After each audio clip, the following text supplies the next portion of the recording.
After the success of the original Game Boy, the Game Boy Advance had some really big shoes to fill.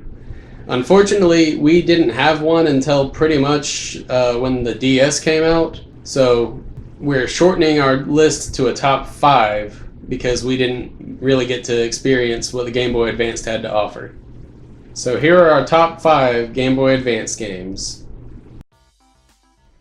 As with all of our lists, we limit our picks to only 2 entries per franchise. We do not include remasters or ports because they already had their time. However, remakes are fair game. DLC will be discussed if available, but will not influence slot placement. Also, if we have not played a game, we can't evaluate it fairly, so if we left out your favorite game, that's probably why.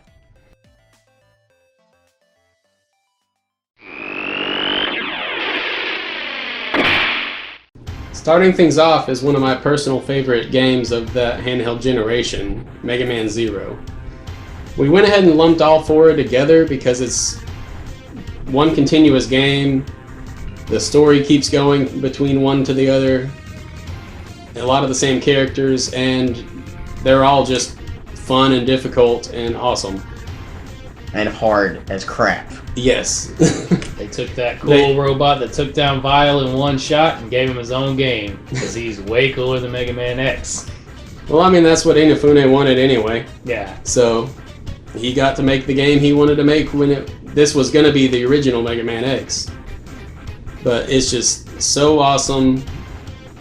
The interconnected world was a little hard to get used to compared to other Mega Man games that were stage-based. But there were some fantastic boss fights, great characters, and honestly the best story of any Mega Man series to date.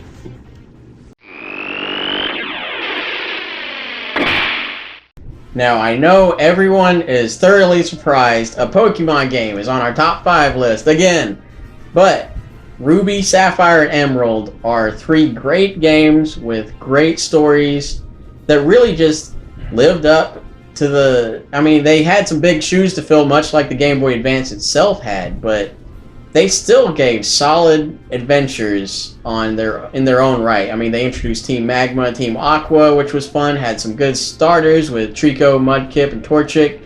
Torchic evolves into a karate chicken.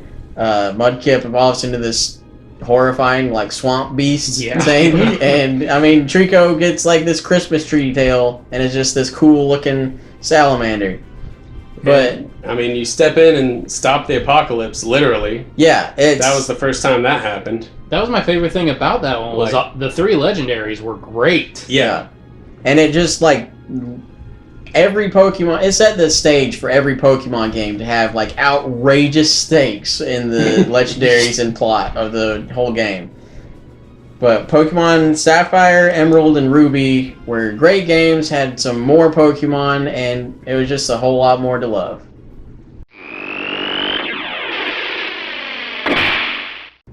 One burning question from every Mario RPG that came before this was lingering in fans' minds. Where is Luigi? Mario and Luigi Superstar Saga brought us more of the L-Man than we could handle. The story was fun and colorful and great, just as you expect from a Mario RPG. The villain was pretty cool, but the best part was Fawful, the sub-villain, became a villain later because he was so well loved because he said ridiculous mean things. Yeah, he chortled. And he chortled. And the battle system, in my opinion, is the most fun of any Mario RPG game. Yeah. Having Mario and Luigi being controlled by their own separate buttons individually was amazing. It was great in the, like, overworld type area, and it was even better in the combat because you had to look, is this shell coming at Mario or Luigi? And you had to tap A or B respectively. And their special attacks were insane. Yeah. But overall, Superstar Saga brought us what every Mario RPG should strive for.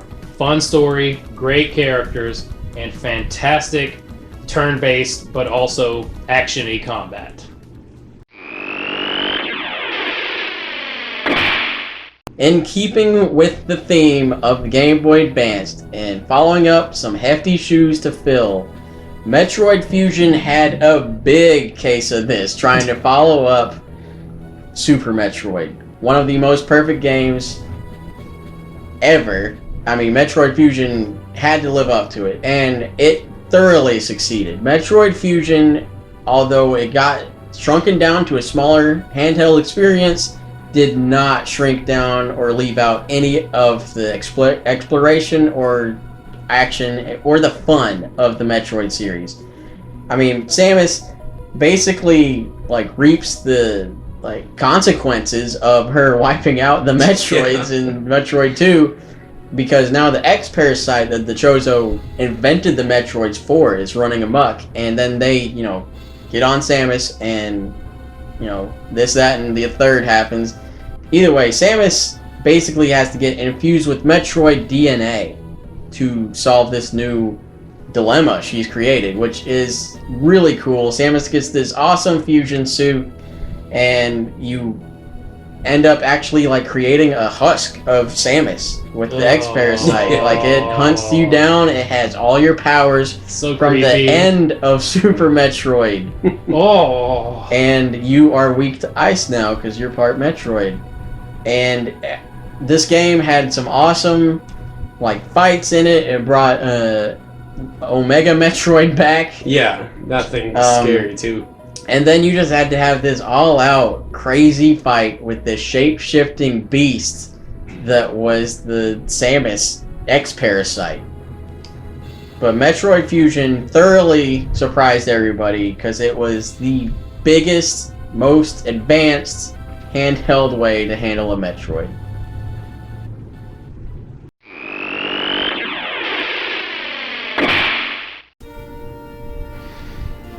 Capcom is 3 for 3 in proving that it doesn't necessarily take Nintendo to make a fantastic Zelda game. The Legend of Zelda Minish Cap is by far the best Game Boy Advance game in my opinion. It took everything that made Zelda great and made it tiny. Literally. I mean, it was an amazing adventure on a portable. We hadn't had one as good as this since the Oracle games, but I mean, this was after Wind Waker, and it kept Toon Link look and just put them on the Game Boy Advance. And it had fantastic items. The Gust Jar, or Gust Fellows? No, that's Skyward Sword. Gust Jar was my favorite. Yeah, you suck up that shoe and shred him to bits. And there's so many creative and interesting bosses with the shrinking mechanic. It's just fantastic. Not to mention a lot of the shrinking puzzles too. Yes. Yeah, the scrolls that increase your abilities, the kinstones. The kinstones Were cool. And there's an in-canon explanation of why Link finds all those rupees and hearts in the grass, because the Minish put them there to make travelers happy. So that's adorable. But basically, it's a fantastic game. An exemplary Zelda game. One of the better 2D Zelda games. And Link had a talking possessed hat way before Mario did, so that's cool too. Hey, thanks for watching. Did you like the video? Why don't you hit that like and subscribe button? It really helps us grow the channel. And don't forget to ring that bell to join our notification squad. Also, you can follow us on Facebook, Twitter, and Instagram. I put the links in the description just to make it easier for you to get to. And we will catch you next time for the next video from the Bro Trio.